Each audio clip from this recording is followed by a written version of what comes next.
Hey guys, welcome to the Nerditorium. I'm Tejas. That's Jishnu. Hello. Jishnu, what are we talking about today, bro? We are doing essentially a Star Wars Rebels 101. Why you need to give a damn about this show. May I call it a Rebel recap? All right. I Cool. will. So, it's a great show. Yeah. I was skeptical about it when we started getting into it. Yeah. You'd seen it already, I think, extensively before I I've got into it, right? I've been watching the Clone Wars before that, Right. so it's kind of like a spiritual sequel to that. In fact, it more or less is, even though the animation is slightly different from that time, from the Clone Wars. Clone Wars went on for about like 5-6 seasons. while. A few episodes which didn't release officially now found their way onto the internet. Yeah. And then a couple of years gap, and then they gave us Rebels, which is the prequel. And Not to Clone Wars, to Episode 4. I just want to put that out there. Between Episodes 3 and 4. so this is spoiler free. We're not gonna spoil anything because we want you to get into it. You need to watch this show. It's a 22-minute Animated TV 22-minute animated TV show, about 22-ish episodes per season. Yeah. There are 3 seasons that just finished. 3 seasons finished, yeah. And there's only one more left. They announced it this year Yeah, at Star Wars Celebration. Dave Filoni, the guy who's the showrunner, he announced that Season 4 will be the final season. of Rebels. And he kind of mentioned that because Clone Wars, he didn't really get to finish it on his own terms. And, you know, because it got cancelled, there was a bit of a deal there. But this one, he kind of wants to close out on his own terms. On his own terms. Yeah.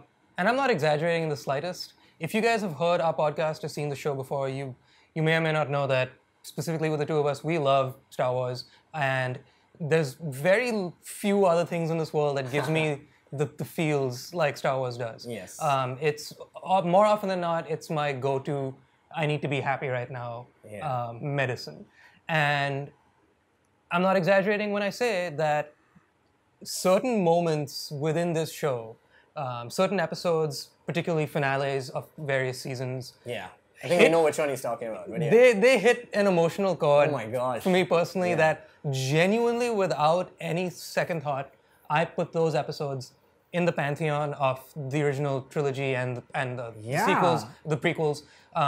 Like they mean as much to me in the Star Wars verse as the movies do. Yeah. Like they are as pivotal to the story as the films themselves.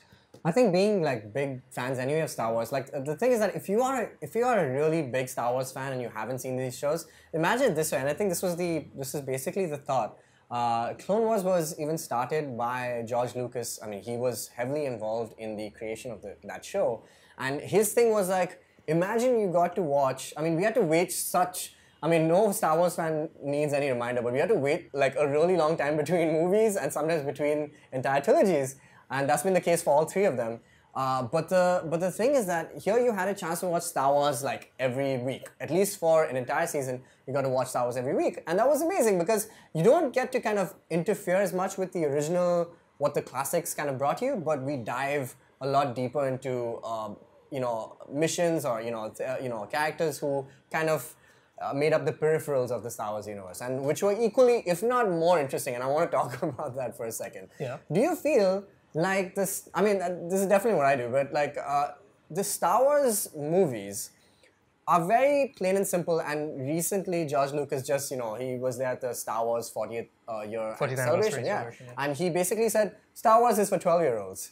But you watch these TV shows and you're just like, no, they're not. I know it's animated, I know it's a children's show, but the kind of themes that they're dealing with, the ethical kind of things that they're dealing with, super dark. Yeah. Yeah. For a show, for a series, for a movie, for a universe that constantly talks about like dark and light side and this and that, Rebels, I think, is so compelling for me because it talks more about the gray than anything else. Yes. It really walks that fine line about why you choose to do the wrong thing at the right time every now and again, and why it's not always, it's not always black and white. It's not black and white. It's not That's always the dark greatest and thing light about side. it. It's not always dark and light side. And there are Jedi in it that are like not officially Boom. our This boy. guy came in. So it revolves mainly around him and his protege, his apprentice to be Ezra. Ezra. And they're sort of their band of rebels. Yeah, so basically it's about a bunch of rebels who are trying to establish, this is pre-Rebel Alliance, like the one which we know was, has Mon Mothma and has, characters like Princess Leia and Bail Organa kind of leading the charge, or at least what we saw. This show kind of is the prequel to Rogue One in that sense, and has like a lot of. It's basically how they seed the entire rebellion. Starts with these characters, and that's what's really awesome to see, that finally somebody gave a damn and said, listen, we don't need to be taking the crap that the Empire has to dish out, and let's do something about it. So it's really about these characters. And what's really cool about this, and if I may, this is not spoiler, should I? I mean, there's some characters in this show which, come back. if you've seen the Clone Wars, you know some of the characters who were in the prequel trilogy are brought back. Characters like Darth Maul. And I just want to say that, these are some of the characters who we see them only briefly on screen, on the big screen for like, for the movies. But like in this show, man, it's like the level of closure and catharsis you can get from watching closure this for things you didn't know you needed closure this about. is true. I don't know, we're being super vague here, but... I know, but I mean, I want you guys to see it. I don't want to ruin it. We've done several episodes on the podcast where we really get into the end of season 2 and the end of season 3, which just finished up recently. So if you have seen the show, that I would recommend you listen to those episodes. But what I want to get at is they bring back a lot of people that were on the peripheral, like he said. They bring back a lot of major players as well that you would never expect come back. Yeah. And there's just a whole lot of attention to detail regarding the larger universe and the people that don't get enough time. And you would think that, at least as far as the original trilogy, they're so well constructed that the people that are on the peripherals, you don't mind that they're on the peripherals, because the story is very focused about these guys that need to do X, Y, and Z in this particular order, and they do it. And once they achieve their goals, it's done. Yeah. And what happens to the other characters doesn't really matter as much.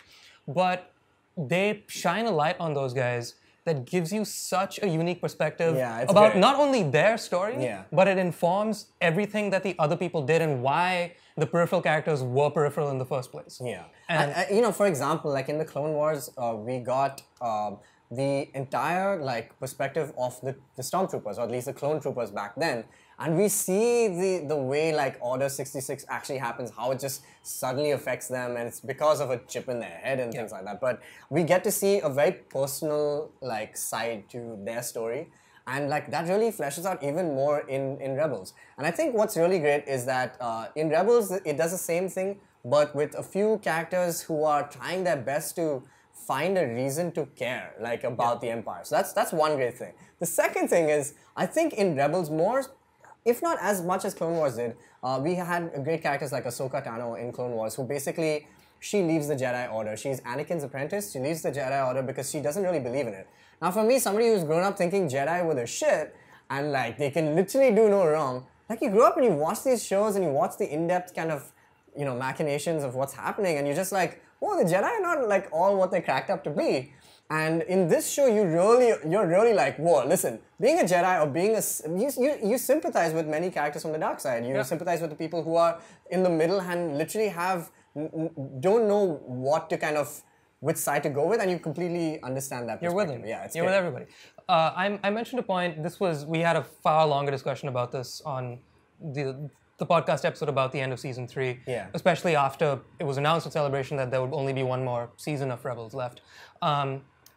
I'm convinced that Dave Filoni has exceeded George Lucas. It's a tough one, right? Yeah. I know I'm going to get a lot of hate for it, but I feel like he has handled this universe's storytelling with such dexterity that it's astounding to me that he's managed to put it all together without ruining anything. The thing about the prequels that I think one of the biggest problems people have with the prequels, we both enjoy the prequels. We love it. We just we're not going to hate on them. We love it. There are a lot of problems, I'll give you that. And I think one of the biggest problems about the prequel was that people felt it was mishandled with respect to the characters that they love. They felt like that's not what that guy that I love would say, or that's not what the person would be doing. I don't think that people have their own opinions about these people that they love. And at least as far as I'm concerned, I know as far as you're concerned, with the storylines that take place in Rebels and the people that come back, there are a lot of people that come back. I am thrilled with how they've handled everything, and it's not easy because Star Wars fans are so protective. They're the biggest. One of the hardest audiences to please because we build it up in our heads and we have our own ideas about everything. And this franchise is built more on the video games and the toys and the actual movies themselves. And what that gives us is that we then play pretend with all these characters that we Yeah. love. And so the way I play, with my toys and the storylines that I have in my head when I was a kid, I love those storylines, right? I think those are the best storylines that Star Wars has ever done, except for the ones that Dave Filoni has done in Rebels. I think is just it floors me every time. Yeah, man. I was just reading, and just to close, I was reading this article today about somebody, I can't remember which, I think it's for IO9, but like basically there was a writer who was saying, here I love The Force Awakens, but here's why I hate The Force Awakens, and he's just like, it's because in my mind, I think that Luke, Leia, and Han had a perfect, happy ending at the end of Episode 6, and that's it. They lived happily. But now, because of The Force Awakens, think about it.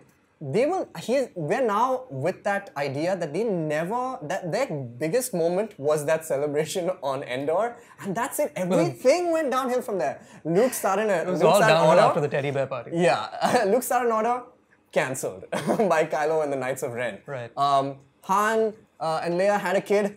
Kid's an asshole, right? So this is basically because of Uncle Luke. Because of, we Maybe don't well, know. something like We don't know that. yet. We haven't gone to our last Jedi kind of discussion, but that was the happiest moment, was that crazy party they had with like Ewoks. It was a good party. But the good thing There was about a floating Rebels, 3PO and everything.